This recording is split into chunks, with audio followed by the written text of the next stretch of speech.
বিভিন্ন দাবিকে সামনে রেখে বোলপুরে বিজেপির বিক্ষোভ মিছিল থেকে মুখ্যমন্ত্রীকে নিশানা করলেন বিজেপি নেতা রাহুল সিনহা। মুর্শিদাবাদের ধুলিয়ান, শামশেরগঞ্জ সহ রাজ্যের বিভিন্ন স্থানে সাম্প্রদায়িক হিংসার অভিযোগ তুলে ও কাশ্মীরের পহেলগাঁওয়ের হত্যা লীলার প্রতিবাদে বৃহস্পতিবার বিকেলে শহর বোলপুরে বিক্ষোভ মিছিল করল বিজেপির নেতা কর্মীরা। উপস্থিত ছিলেন বিজেপির প্রাক্তন রাজ্য সভাপতি রাহুল সিনহা, রাজ্য মহিলা মোর্চার সভানেত্রী ফাল্গুনী পাত্র, বীরভূম ও বোলপুর সাংগঠনিক জেলা সভাপতি ধ্রুব সাহা ও শ্যামাপদ মণ্ডল সহ অন্যান্য জেলা নেতৃত্বরা। উল্লেখ্য, মিছিল শেষে বোলপুর মহকুমা শাসকের কার্যালয়ের সামনে বিজেপি কর্মী সমর্থকরা আসতেই পুলিশি বাধার সম্মুখীন হতে হয় তাদের। এমনকি পুলিশি বাধা অতিক্রম করে মহকুমা শাসকের দপ্তরে ঢোকার চেষ্টা করতেই পরিস্থিতি কিছুটা উত্তপ্ত হয়ে ওঠে, ধস্তাধস্তিও হয় পুলিশের সঙ্গে। যদিও এরপরেই বোলপুরের বাসস্ট্যান্ড সংলগ্ন রাস্তায় বসে পড়ে বিজেপি নেতাকর্মী সমর্থকরা, কার্যত অবরুদ্ধ হয়ে পড়ে সংশ্লিষ্ট রাস্তাটি। এরপরেই কর্মী সমর্থকদের উপস্থিতিতে বক্তব্য রাখেন রাহুল সিনহা, ধ্রুব সাহা ও শ্যামাপদ মণ্ডলরা। এই পুরনো ফর্মে ফিরে কার্যত একের পর এক বাক্য বাণ নিক্ষেপ করেন প্রাক্তন রাজ্য সভাপতি রাহুল সিনহা। এমনকি কটাক্ষ করতে ছাড়েননি মুখ্যমন্ত্রী মমতা বন্দ্যোপাধ্যায়কেও। পরিষ্কার বলতে চাই, এই মুর্শিদাবাদের হামলার নায়িকা হচ্ছে মমতা ব্যানার্জি। কি অদ্ভুত অবস্থা!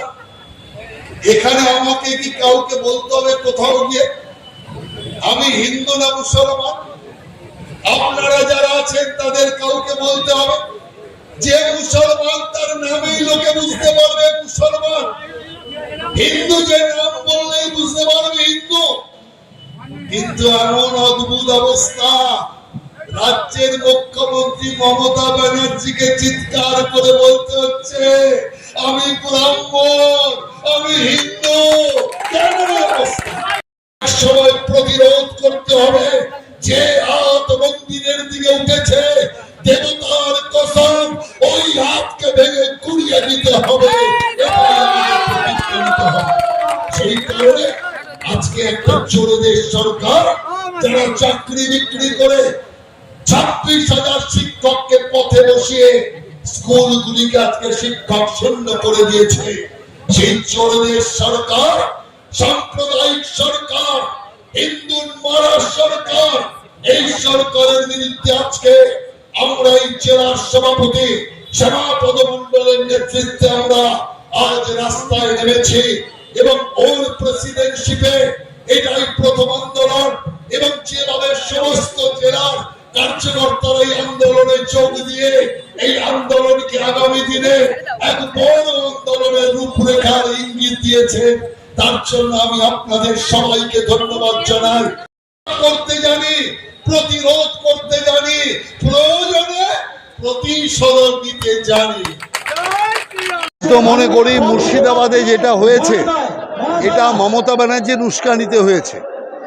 কারণ উনি প্রথম থেকেই এই বিলের বিরোধিতা করে এসছে এবং বারবার এমনভাবে উস্কেছে মুসলিমদের, যাতে মুসলিমরা কোথাও একটা এই জাতীয় দাঙ্গার পরিবেশ তৈরি করে। আপনি দেখুন, রেড রোডে মুসলিমদের পবিত্র ঈদের নমাজকে অপবিত্র করেছে মমতা ব্যানার্জি। সেখান থেকে উনি বলতে শুরু করেছে দাঙ্গা হবে, দাঙ্গা হবে, দাঙ্গা হবে। এই দাঙ্গা হওয়ার কথা আজ থেকে 2 বছর আগে মমতা ব্যানার্জি বলেছিলেন, কিন্তু দাঙ্গাটা হলো কোথায়? দাঙ্গাটা হলো আপনার হাওড়ায়। এবার রামনবমীতে দাঙ্গা করাতে পারলেন না দাঙ্গা বলে বলে, সেই দাঙ্গাটা করানোর জন্য উনি হনুমান জয়ন্তীকে কাজে লাগালেন।